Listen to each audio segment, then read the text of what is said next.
उस जंगल में आज सभी पक्षी बहुत खुश थे क्योंकि वो सब बुलबुल के बेटे की शादी में जा रहे थे। चिड़िया, कबूतर, तोता और गोरी कौवी अपनी तैयारी मुकम्मल करके नदी पर इकट्ठे होते हैं। गोरी बहन, बुलबुल ने कहा था कि हम सब ने वहाँ जाकर शादी की तैयारी करनी है। बाहर से आने वाले मेहमानों के लिए खाना भी बनाना है और बाकी के सारे काम भी करने हैं। चिड़िया, एक ही तो बेटा है हमारी मोटी बुलबुल का। मैं तो डांस भी करूँगी और सारे काम भी खुद करूँगी अपनी बुलबुल बहन के बेटे की शादी में। फिर वो सब वहाँ से उड़ते हैं। थोड़ी ही देर में वो बुलबुल के घर पहुँच जाते हैं। घर के बाहर शादी का इंतजाम था। चिड़िया बहन, अभी सारे काम बाकी हैं और दूसरे जंगल से लड़की वाले भी आने वाले हैं। बुलबुल बहन, अब हम आगे हैं, आप बस काम बताइए, हम सब मिलकर सारे काम कर लेंगे। चिड़िया बहन, आप बुलबुले को नदी पर ले जाएं और उसे अच्छे से तैयार करें। मैं घर के काम देखती हूँ। और मैं क्या करूँ? मुझे भी तो कोई काम बताएं। गोरी, आप तोते और कबूतर को साथ लें और आने वाले मेहमानों के लिए मीठा फलों वाला हलवा बना लें। मीठा फलों का हलवा तो मुझे बहुत अच्छे से बनाना आता है। ऐसे वो सब अपने अपने कामों में लग जाते हैं। चिड़िया भी बुलबुल के बेटे को नदी पर तैयार करने ले जाती है। गोरी कौवी कबूतर और तोते से कहती है, कबूतर, आप जाइए और शक्कर ले आएं। अगर कोई और काम है तो वो भी मुझे साथ ही बता दें। बार बार मेरे चक्कर ना लगवाना। आप केवल शक्कर ही ले आएं और तोते आप जाएं और फल लेकर आएं क्योंकि आपको फलों की अच्छी जानकारी है। कौन कौन से फल लाने हैं? सारे फल जो भी मिले वो ले आना। जितने ज्यादा फल डालेंगे उतना ही स्वादिष्ट बनेगा फलों का हलवा। फिर तोता और कबूतर भी अपने अपने काम के लिए निकल जाते हैं। छमछम अंकल की दुकान से कबूतर शक्कर लेता है और वापिस होता है। तोता सीधा फलों के बाग में जाता है क्योंकि तोते को पता था कि फल कहाँ से मिलेंगे। तोता वहाँ से सेब लेता है और कुछ केले, मीठे अंगूर और कुछ संतरे। तोता वो सारे फल अपनी टोकरी में रखकर वापिस हो लेता है। गोरी ने भी हंडिया चूल्हे पर चढ़ाई हुई थी। शक्कर तो गई क्या तोता नहीं आया अभी? मुझे तो लग रहा है वो बड़ी चोंच वाला खुद फल खाने लग गया होगा। मैं आ गया हूँ, मैं आ गया हूँ। फिर गोरी सारी चीजें लेकर हंडिया में डाल देती है। तोते और कबूतर, अब यहाँ तुम्हारा कोई काम नहीं है। जाओ और नदी से जाकर अपना मुंह धो लो। कैसे गंदी आंखें हैं कबूतर तुम्हारी, और तोते तुम भी अपनी चोंच धो लेना। अब ऐसा ना हो कि हमें भेजकर तुम सारा हलवा खुद ही खा जाओ। ऐसा कहते हुए कबूतर और तोता वहाँ से चले जाते हैं। थोड़ी ही देर बाद मीठा फलों का हलवा पककर तैयार हो जाता है। कालू कौवा, गोरी कौवी का पति, जो कहीं गया हुआ था, वो आ जाता है। गोरी, बाकी सब कहाँ हैं? सब काम में लगे हुए हैं। गोरी, मैं तुम्हारे मेके गया हुआ था। तुम्हारी बहन नीली ने कहा है कि मेरे लिए भी मीठा फलों का हलवा लेकर आना।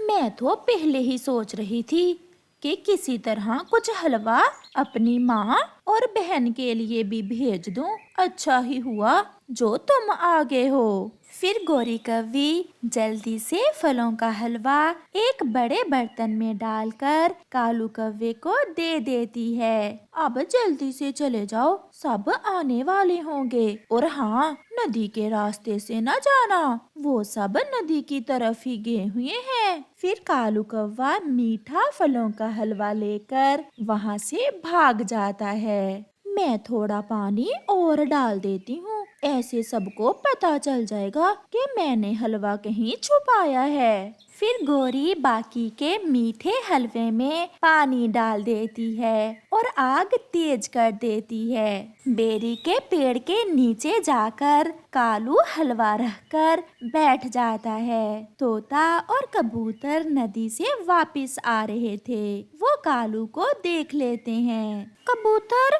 चलो तो देखें कालू यहाँ क्या कर रहा है। गौरी को भी आज मैंने उल्लू बना दिया।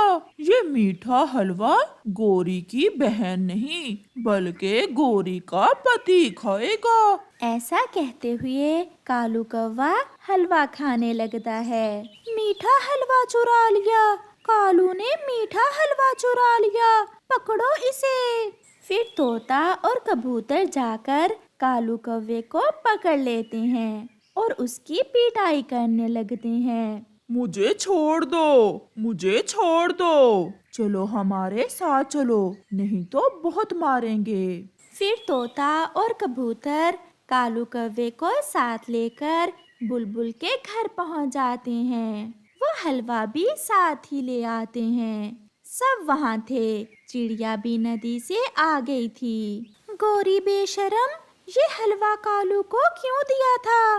वो मैंने सोचा कि मैं थोड़ा सा हलवा अपनी बहन के लिए भेज देती हूँ।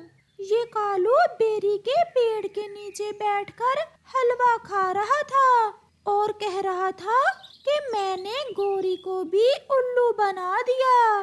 गौरी, कभी तो बाज आ जाया करो अपनी हरकत से। हर समय कुछ ना कुछ चोरी करती हो। गौरी, मैं जा रहा था कि मुझे भूख लग गई और मैं हलवा खाने लगा। मेरी इतनी बेइज्जती करवाई कालू तुमने, मैं तुम्हें छोड़ूंगी नहीं। फिर कालू आगे और गौरी पीछे पीछे।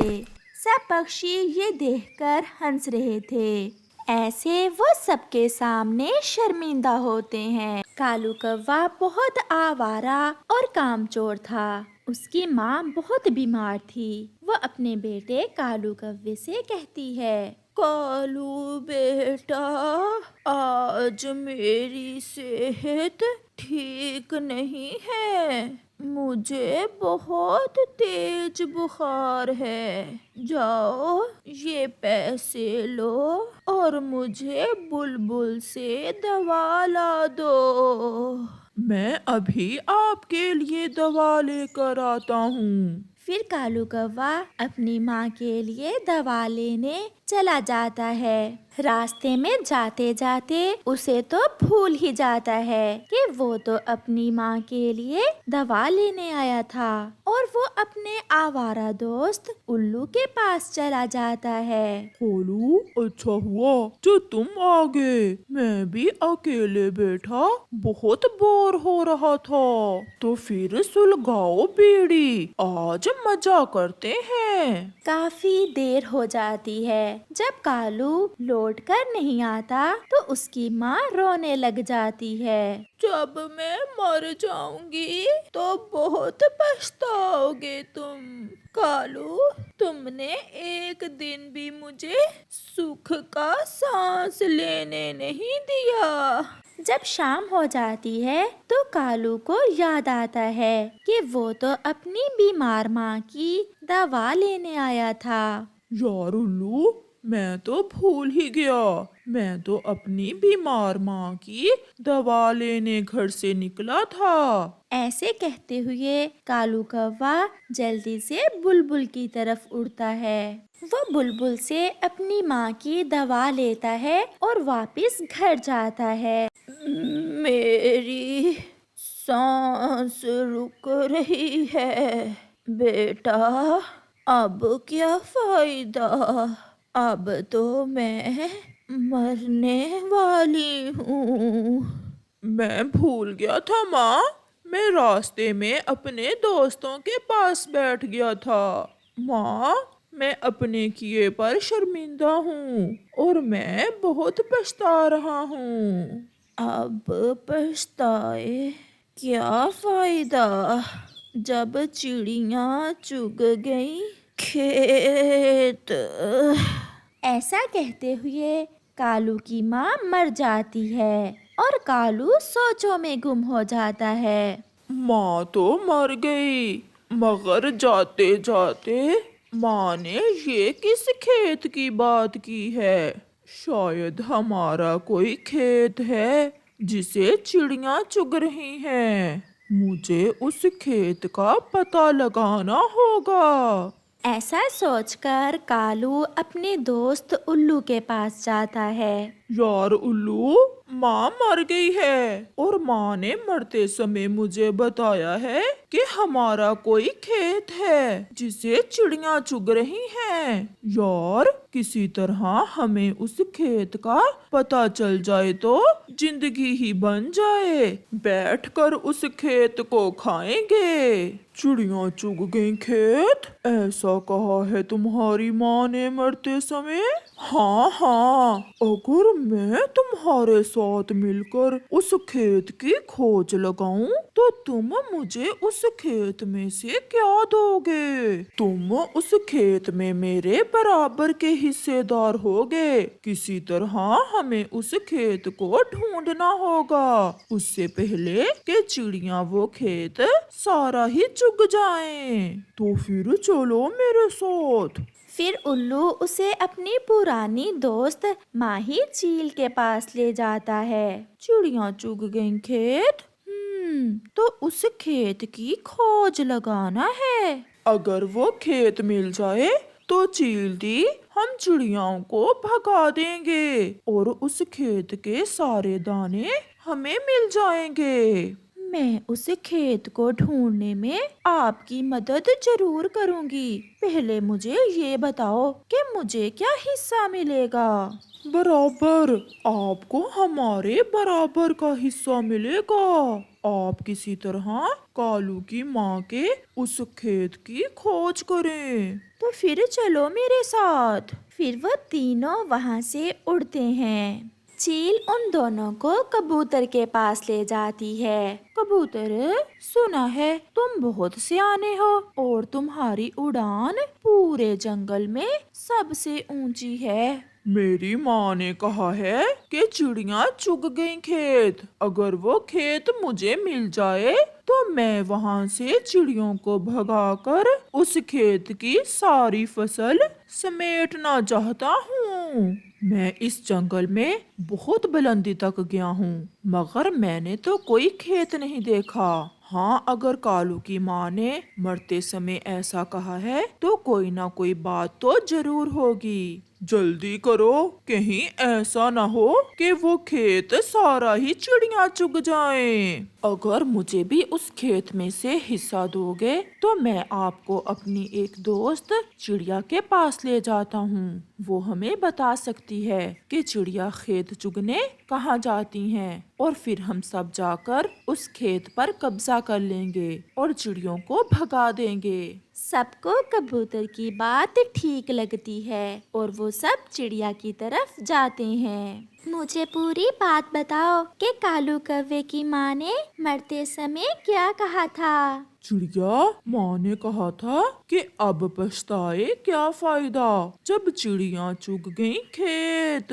تم چاروں ایک نمبر کے پاگل ہو۔ کالو کی ماں نے مرتے سمے کالو سے کہا ہے کہ اپنے کھیت کو چڑیوں کے چگ جانے سے پہلے سمیٹ لو۔ اس کا مطلب یہ ہوا کہ سمے گزر جانے کے بعد پچھتانے کا کوئی فائدہ نہیں ہے۔ کیا میں نے ماں کی دوا لانے میں دیر کی تھی اور ماں مر گئی، اس لیے ماں نے مرتے سمے مجھ سے ایسا کہا؟ اس کا یہی مطلب ہے، اگر تم سمے پر دوا لے کر آ جاتے تو شاید آپ کی ماں بچ جاتی۔ پھر وہ چاروں بہت شرمندہ ہوتے ہیں۔ پیارے دوستو، اس کہانی سے ہمیں سیکھ ملتی ہے، ہمیشہ اپنا کام سمے پر کرو ورنہ بعد میں پچھتانے سے کچھ حاصل نہیں ہوتا۔